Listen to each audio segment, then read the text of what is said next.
दोस्तों, कुछ टाइम पहले हॉलीवुड की तरफ से एक मूवी आई जिसका नाम 65 है।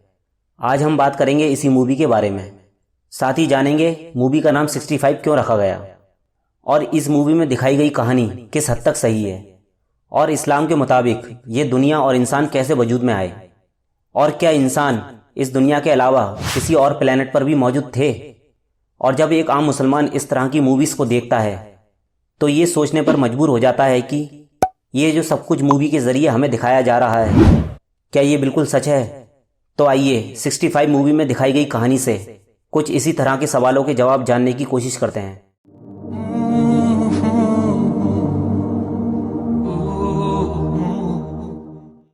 अस्सलामुअलैकुम दोस्तों, इस्तकबाल है आपका अपने YouTube channel Islamic knowledge Hindi पर। अक्सर हम आए दिन देखते हैं कि मूवीज़ के ज़रिए कैसे इस्लाम को टारगेट किया जाता है और ये शैतान के पुजारी हम लोगों की माइंड प्रोग्रामिंग करके इस्लाम से दूर करने में लगे रहते हैं। ऐसा ही 65 मूवी में दिखाने की कोशिश की गई है कि इंसान कहीं और मौजूद थे और फिर वहाँ से आकर पृथ्वी पर रहने लगे। लेकिन पहले ये जानते हैं कि इस्लाम क्या कहता है दुनिया के वजूद के बारे में।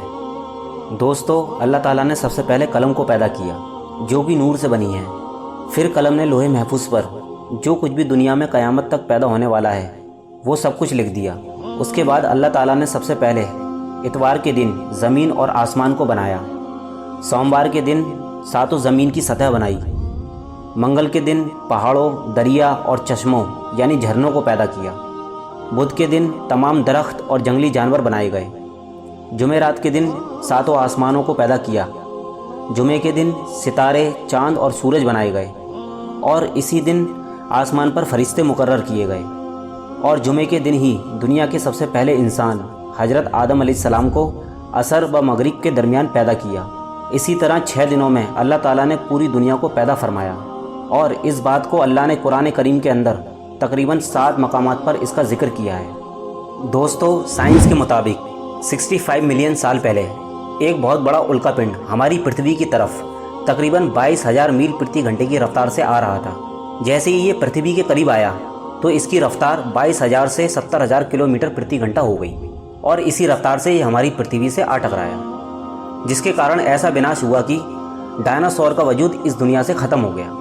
अब यहाँ सोचने वाली बात यह है कि अगर इंसान डायनासोर के ज़माने में इस दुनिया में होते तो इतने बड़े विनाश से जब डायनासोर जैसी ताकतवर मखलूक न बच सकी तो इंसान कैसे बच पाते और उनका ये वजूद इस दुनिया से ख़त्म हो जाता। दोस्तों, अगर ये मान भी लिया जाए कि इंसान किसी और प्लेनेट पर डायनासोर के वक्त में मौजूद भी थे तो आज वो प्लेनेट कहाँ है। और ये बात तो साइंस ने भी साबित कर दी है कि पृथ्वी के अलावा किसी और प्लेनेट पर इंसान का वजूद न था और न है। दोस्तों, बात करें हम इस मूवी की तो इस मूवी में हमें दिखाया जाता है कि स्पेस में हमारी पृथ्वी की तरह एक ग्रह है जिसका नाम समारिस है, जहाँ इंसान काफ़ी समय से आबाद हैं। कहानी शुरू होती है एक परिवार से जो अपनी बेटी की बीमारी को लेकर आपस में बात कर रहे होते हैं, जहाँ पति अपनी बीवी से कह रहा होता है कि मैं 2 साल के लिए एक मिशन पर जा रहा हूँ जिससे मेरी सैलरी 3 गुना बढ़ जाएगी और मैं वापस आकर अपनी बेटी का इलाज करा सकूँगा। और माइल्स, जो कि इस मूवी का हीरो होता है, वो अपनी स्पेसशिप लेकर कुछ लोगों के साथ मिशन पर निकल जाता है।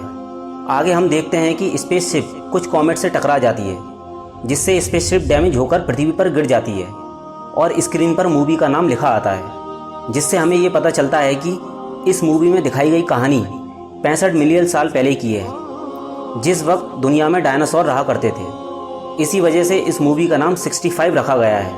और फिर हमें इस मूवी में दिखाया जाता है कि माइल्स का सामना डायनासोर से होता है और माइल्स पूरी मूवी में सर्वाइव करता है और यहाँ से बचकर अपने प्लेनेट सोमारिस वापस चला जाता है और लोगों को पृथ्वी के बारे में बताता है। कुछ वक्त गुजर जाने के बाद वह अपने साथ लोगों को लेकर पृथ्वी पर रहने के लिए आ जाता है। दोस्तों, अगर देखा जाए तो इस मूवी की कहानी का हकीकत से कोई लेना देना नहीं है, क्योंकि ना तो इंसान डायनासोर के ज़माने में इस दुनिया में था, ना ही इंसान किसी और प्लेनेट पर मौजूद था और ना ही ऐसा कोई प्लेनेट है जिस पर इंसान जिंदा रह सके। इस तरह की मूवी को एक सोची समझी साजिश के तहत बनाया जाता है जिससे सिर्फ लोगों की माइंड प्रोग्रामिंग की जा सके और हमारे सीधे साधे मुसलमान जो इस्लामी तालीमात से दूर हैं उनको बहकाया जा सके। जब एक ही झूठ बार बार दिखाया जाता है तो इंसान एक समय के बाद उसी को सच मानने लग जाता है। और हद तो तब हुई जब मूवी के आखिर में एडम ड्राइवर नाम लिखा आता है। दोस्तों, जैसा कि आप जानते हैं, एडम, जिनको इस्लाम में आदम नाम से जाना जाता है, जो कि दुनिया के पहले इंसान होने के साथ साथ हमारे पहले नबी भी हैं।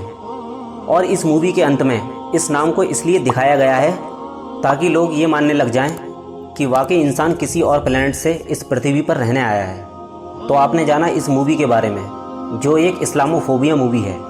अल्लाह से दुआ है कि अल्लाह हमें दीन को समझने की, नेक काम करने की तौफीक अता फरमाए और अपने ईमान की हिफाजत करने वाला बनाए। आमीन।